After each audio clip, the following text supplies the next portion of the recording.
नमस्कार, secret chef Nandini या YouTube चॅनलवरती मी नंदिनी तुमचं मनापासून स्वागत करते। आज आपण नारळी पौर्णिमा विशेष नारळाची बर्फीची रेसिपी बनवणार आहोत। ही जी आपली नारळाची बर्फी आहे ती अगदी आठवडाभर अशी राहते, खराब वगैरे अजिबात होत नाही।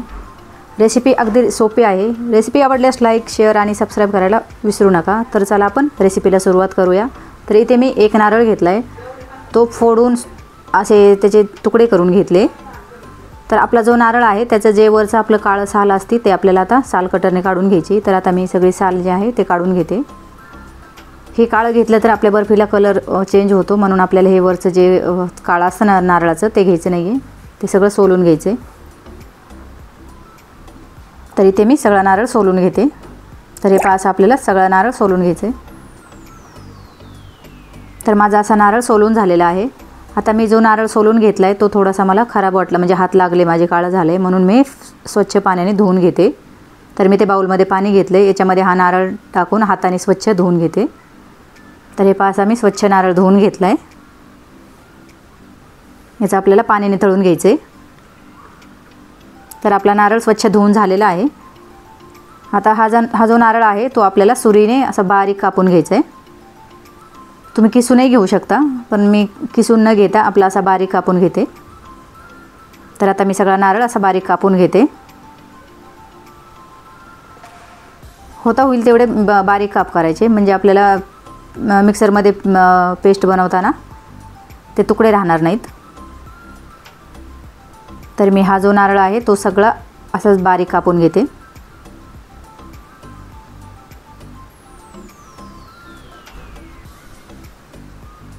तर हे पहा, आता माझा नारळ सगळा कापून झालेला आहे। हे असे तुकडे करून घेतले सगळे मी। तर इथे मी एक मिक्सरचं भांडं घेतलं आहे, याच्यामध्ये जो आपण नारळ घेतला होता कापून तो घालून घेते। मी सगळा नारळ घालून घेतला एका भांड्यात। आता हे मिक्सरचं झाकण लावून आपल्याला एकदम बारीक पेस्ट बनवून घ्यायची। तर हे पहा, असं मी एकदम बारीक करून घेतलं आहे मिक्सरमध्ये। तर तुम्हाला हे पहा असं दिसत असेल, एकदम खवलेल्या नारळासारखा होतो हा। तर आता मी हे जे नारळ आहे तो आता काढून घेते। तो आता एका प्लेटमध्ये काढून घेतला आहे।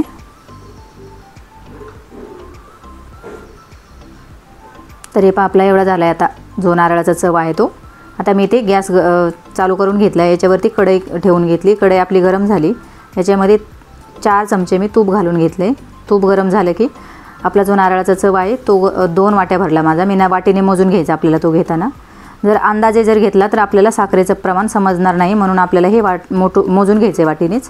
तर इथे मी 2 वाट्या भरलेल्या आहेत माझ्या जे नारळाचा चव आहे त्याचा। आणि आता तो व्यवस्थित फ्राय करून घेते। तो पहिला आपल्याला असा तुपावरतीच फक्त फ्राय करून घ्यायचा आहे 1-5 मिनटं।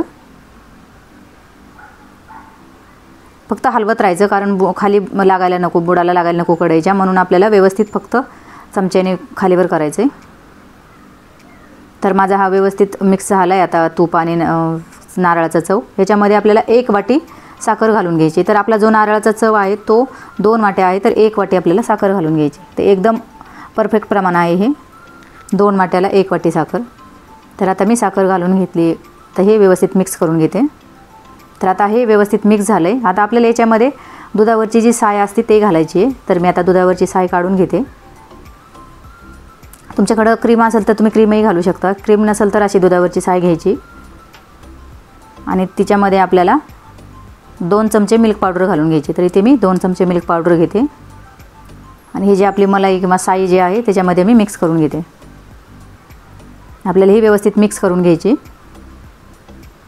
याची जी टेस्ट आहे ती अगदी माव्यासारखी येते, म्हणून आपल्याला हे असं करून घालायचे। तर हे पहा असं मी पेस्ट बनवून घेतली। आता ही जी पेस्ट आहे आपली ती आपल्याला आपलं जे नारळाचं चव आणि साखर घातलेलं मिश्रण होतं ना त्याच्यामध्ये आपल्याला हे घालून घ्यायचे। तर हे पहा असे मी सगळं व्यवस्थित चमच्याने काढून घेते आणि आपल्या बर्फीच्या साहित्यात घालून घेते। आता मी हे व्यवस्थित मिक्स करून घेते। तर आपल्या साखरेला पण पाणी सुटलेलं आहे आता। तर हे पहा असं मी व्यवस्थित सगळं मिक्स करून घेतले। जे आपली मिल्क पावडर आणि मलाई घातली होती ती पण आपली व्यवस्थित मिक्स झालेली आहे। तर आपलं हे एकदम लो गॅसवरती आपल्याला हे असं शिजू द्यायचं आहे. तर इथे मी आपलं हे मिश्रण शिजतं आहे तोपर्यंत इथे मी काजू एक 8 ते 10 काजू घेतले, 8 ते 10 बदाम घेतले आणि 2 विलायची घेतले. ते आता मिक्सरमध्ये बारीक करून घेते. तर हे पहा असं मी काजू बदाम आणि विलायची जी आहे ते अशी बारीक करून घेतली.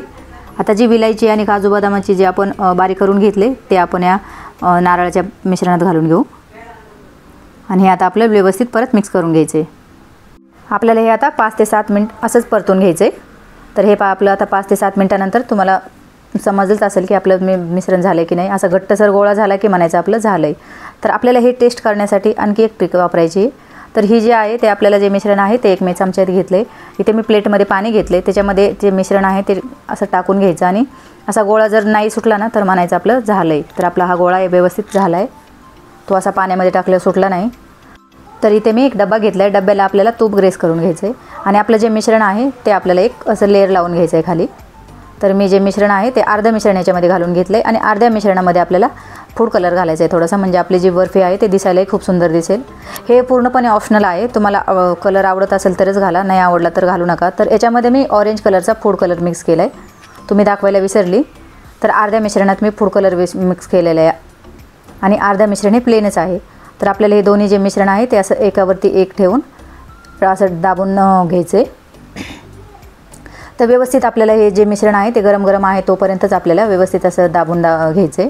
तर आपलं हे मिश्रण आहे ते आपल्याला अर्ध्या तासासाठी मुरण्यासाठी ठेवायचं आहे. तर हे पहा आपलं अर्धा तास झाला आहे, थंड झालं आहे मिश्रण. आता मी डब्यावरती प्लेट ठेवली आणि उलटं करून दाखवते तुम्हाला. तर हे पहा आपली बर्फी पण थंड झाली आणि मी काढून घेतली डब्यामधनं. तर आता मी ही बर्फी तुम्हाला कापून दाखवते. तर हे पहा असे आपल्याला व्यवस्थित कापून घ्यायची आहे. तर मी अशी सगळी बर्फी कापून घेते. बर्फी कापताना थोडीशी गरम आहे तोपर्यंतच कापायची, कारण जास्त जर थंड झाली तर एकदम कडक होईल, मग ते कापल्या जाणार नाही व्यवस्थित. तर मी ही जी बर्फी आहे ती व्यवस्थित अशी आता उभे काप देऊन घेतले. आता परत आडवे काप देऊन घेते. अगदी हळू हाताने आपल्याला ही जी बर्फी आहे ते आपल्याला व्यवस्थित कापून घ्यायची आहे. माझी ही पूर्ण एका नारळाची एवढी बर्फी झालेली आहे. तर हे पहा आपली नारळाची बर्फी तयार झालेली आहे. तर नारळी पौर्णिमा विशेष ओल्या नारळाची बर्फी कशी वाटली ती मला नक्की कमेंट करून सांगा. रेसिपी आवडल्यास लाईक, शेअर आणि चॅनलवरती नवीन असाल तर सबस्क्राईब करायला विसरू नका. चला भेटूया एका नेक्स्ट आणि नवीन व्हिडिओमध्ये.